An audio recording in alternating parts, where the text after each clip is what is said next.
Class हमारा आज का टॉपिक है अर्थक्वेक्स।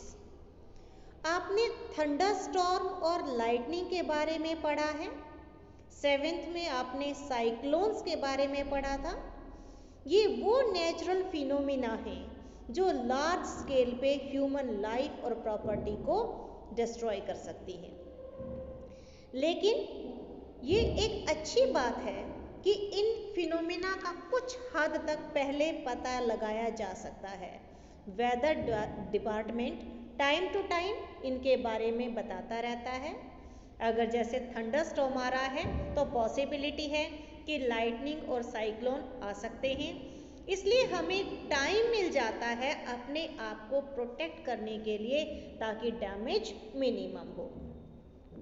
लेकिन एक ऐसी फिनोमिना, एक ऐसी नेचुरल फिनोमिना जिसके बारे में हम आज भी पहले नहीं पता लगा सकते, वो है अर्थक्वेक।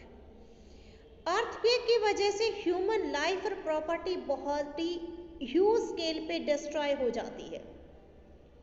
आपने सुना होगा एक बहुत ही मेजर अर्थक्वेक अक्टूबर 2005 में उरी और तंगधार शहरों में आया था, जो कि नॉर्थ कश्मीर में है।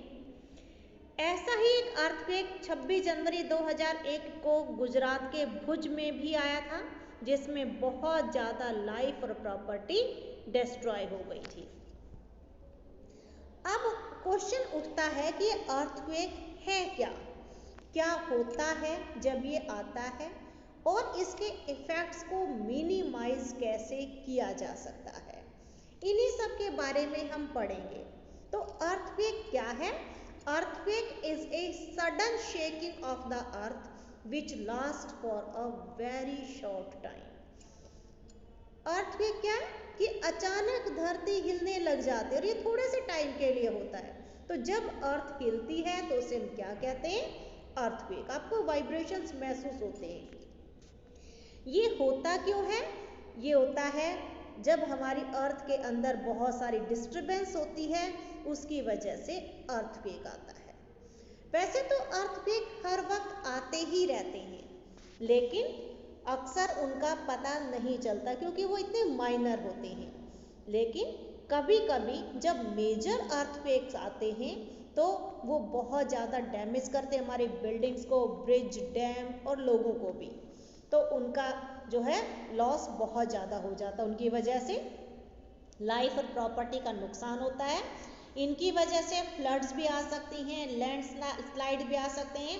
और इतना ही नहीं, अगर अर्थक्वेक का सेंटर किसी ओशन में हो तो सुनामी भी आती है। ऐसी ही एक बहुत बड़ी सुनामी इंडियन ओशन में 26 दिसंबर 2004 में आई थी, जिससे आसपास के जो कोस्टल एरियाज हैं उनमें बहुत ज़्यादा लाइफ और प्रॉपर्टी का नुकसान हुआ था।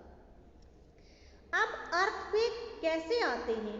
पुराने ज़माने में लोगों को नहीं पता था, इसलिए इसके बारे में बहुत सारी कहानियाँ भी आपने सुनी होंगी।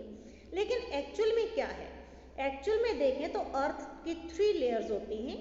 आउटर मोस्ट लेयर क्रस्ट है, उसके नीचे मेंटल है और थर्ड लेयर को कोर कहते हैं, जिसको 2 हिस्सों में बांटा है, inner core and outer core. तो क्रस्ट के अंदर जब डिस्टर्बेंस होती है तो उसकी वजह से अर्थक्वेक आते हैं। रीज़न है कि जो अर्थ की जो आउटर मोस्ट लेयर है वो सिंगल पीस नहीं है, वो फ्रैगमेंटेड है और हर एक फ्रैगमेंट को प्लेट कहते हैं। ये जैसे फिगर में आपको दिख रहा है, ये प्लेट्स हैं और ये प्लेट्स जो हैं ये लगातार मोशन में रहती हैं। जब ये एक दूसरे के साथ रगड़ खाती हैं या फिर एक प्लेट दूसरी के नीचे चली जाती है तो इसे अर्थ क्रस्ट में डिस्टर्बेंस होती है और इसी डिस्टर्बेंस को हम अर्थ सरफेस पे क्या कहते हैं? अर्थक्वेक कहते हैं। अब जो है ट्रीमर्स जो है इसके अलावा वॉल्केनिक इरप्शन की वजह से भी आ सकते हैं, या ऐसा भी हो सकता है कि कभी कभी कोई मीटियोर जब अर्थ को हिट करता है उससे भी अर्थक्वेक आ सकते हैं। और जब अंडरग्राउंड न्यूक्लियर एक्सप्लोजन किए जाते हैं तो वो भी अर्थक्वेक का एक कारण बन जाते हैं।